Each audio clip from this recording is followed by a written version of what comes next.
Assalamualaikum warahmatullahi wabarakatuh. Saudaraku, ayah bunda, dan para guru yang dirahmati Allah Subhanahu wa Ta'ala dimanapun berada. Kita sekarang memperingati Hari Pendidikan Nasional 2 Mei tahun 2020. Di tengah-tengah musibah COVID-19 yang melanda dunia saat ini, sehingga anak-anak kita dan kita dianjurkan untuk tetap berada di rumah saja. Sekolah diliburkan, beberapa pekerjaan kita harus kita tinggal. Kita diperintahkan untuk banyak tinggal di rumah untuk memutuskan virus COVID-19 ini supaya jangan menyebar. Dan di saat inilah kita merasakan bagaimana sebenarnya pendidikan terhadap anak-anak kita baru terasa oleh kita, ayah bunda. Selama ini mungkin kita serahkan anak kita ke sekolah, kemudian kita tidak tahu lagi, nanti pulang paling kita membantu PR-nya saja. Ketika sekarang mereka 24 jam berada di rumah bersama kita, disitulah kita merasakan fungsi kita sebagai seorang pendidik.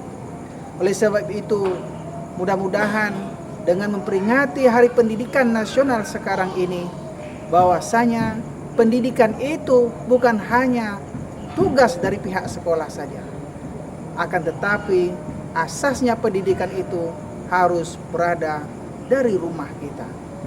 Oleh sebab itu, di dalam Islam, pendidikan ini ada aturannya dan ada tuntunannya. Seorang ulama besar, ulama tarbiyah, ulama pendidikan, Dr. Abdullah Nasir Ulwan, memberikan panduan kepada kita bagaimana cara kita mendidik anak-anak kita sekarang ini.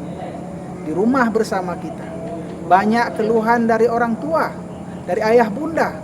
Anaknya sibuk dengan gadget, tidak mau diperintahkan ini dan itu. Begitulah yang dihadapi oleh guru-guru di sekolah selama ini.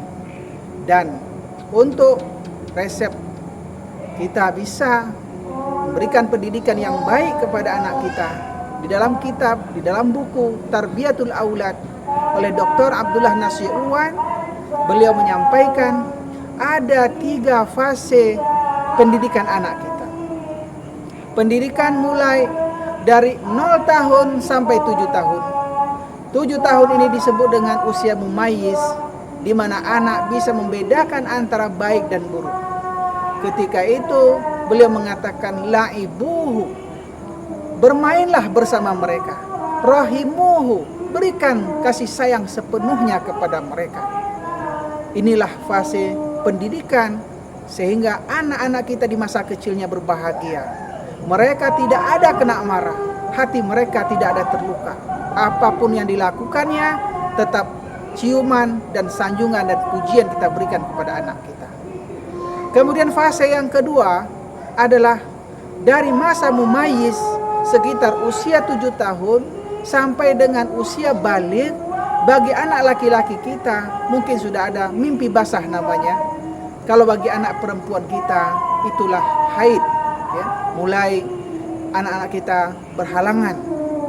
Dari masa mumayyiz sampai masa baligh ini, tuntunannya Abdullah Nasir Ulwan mengatakan addibuhu, berikan adab-adab kepadanya, adabnya kepada Tuhannya, adab kepada Allah Subhanahu wa Ta'ala sebagai seorang hamba, adab kepada orang tuanya bagaimana dia harus berbakti, adab kepada guru-gurunya, adab kepada tetangganya, adab pergaulan sesama temannya, adab kepada yang lebih kecil, adab kepada binatang dan sebagainya. Ini adalah nilai-nilai pendidikan. Di usia inilah masa-masa emas untuk kita sampaikan kepada anak-anak kita. Kita beri dia adab-adab. Bayangkan kalau seorang anak kita tanpa bimbingan seperti ini, hidup di tengah-tengah premanisme, hidup di pasar dengan kata-kata jorok, kata-kata kotor, tidak ada arah pendidikan dan adab, disinilah anak ini akan rusak akhlaknya. Begitu juga dengan kita. Jangan sampai kita di dalam pendidikan kita, kata-kata kotor, tidak beradab, itu mereka ambil dari kita, maka ketika itulah akan rusak anak kita ini. Ini fase yang kedua. Fase yang ketiga adalah fase ketika balik sampai dewasa dan sampai tuanya anak kita itu, maka sikap kita, cara kita adalah sohibuhu, jadikan dia sahabat kita. Kita sudah minta pendapat dia, kita tidak lagi menekan dia, kita tidak lagi mendikte dia. Tidak sedikit orang tua ketika anaknya sudah dewasa, sudah balik, kemudian dia masih memaksa anaknya sekehendak hatinya. Dipaksanya harus sekolah di mana, dipaksanya harus menikah dengan siapa, dipaksanya sekehendak hatinya, tidak diminta untuk pendapat-pendapat. Padahal anak kita kalau sudah dewasa ini bagaikan saudara, bagaikan teman. Kita curhat sama dia sudah bisa, dia pun curhat kepada kita. Tapi kalau kita selalu merasa lebih tinggi dari dia, ketika itulah anak kita akan jauh dari kita. Padahal sudah banyak tuntunan, contoh yang luar biasa. Ada di dalam Al-Quran bagaimana Nabi Ibrahim kepada anaknya Ismail yang sangat legendaris, karena beliau diperintahkan oleh Allah Subhanahu wa taala untuk menyembelih anaknya ini. Dalam Al-Qur'an Allah katakan, "Wa idz qala Ibrahimu libnihi."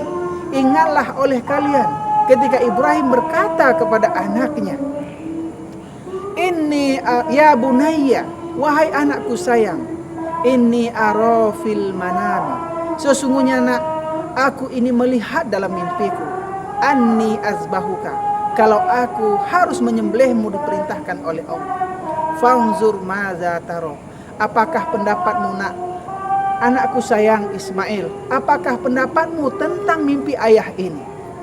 Ini membuktikan bahwasanya seorang Ibrahim kepada anaknya, padahal jarak rentang umur usia mereka jauh sekali, tapi bagaikan seorang sahabat. Apa pendapatmu nak tentang mimpi ayah ini? Adakah kita wahai ayah bunda meminta pendapat kepada anak-anak kita kalau anak-anak kita memang sudah balik, sudah dewasa? Kadang-kadang kita memaksakan kehendak kita.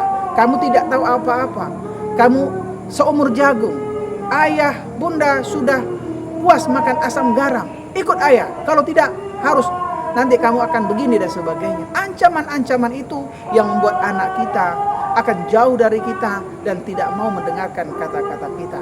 Namun Ibrahim mengatakan, "Fanzur madza taro." Apakah pendapatmu nak tentang mimpi ayah ini? Apa jawaban seorang anak Ismail? Qala ya abati fa'al ma tu'mar.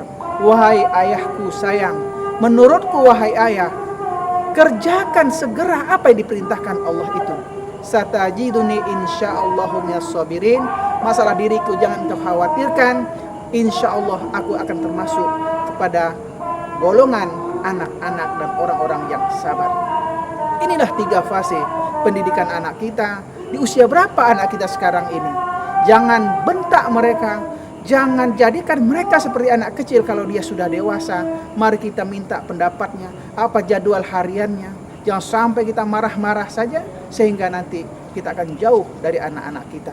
Mudah-mudahan sedikit tausiah dari Dr. Abdullah Nasir Ulwan dalam Tarbiyatul Aulad ini bisa menjadikan kita meningkatkan pendidikan yang berkualitas untuk anak-anak kita, dan mudah-mudahan peringatan Hari Pendidikan Nasional 2020 yang diliputi dengan musibah dan harus berada di rumah ini bisa kita ambil hikmahnya.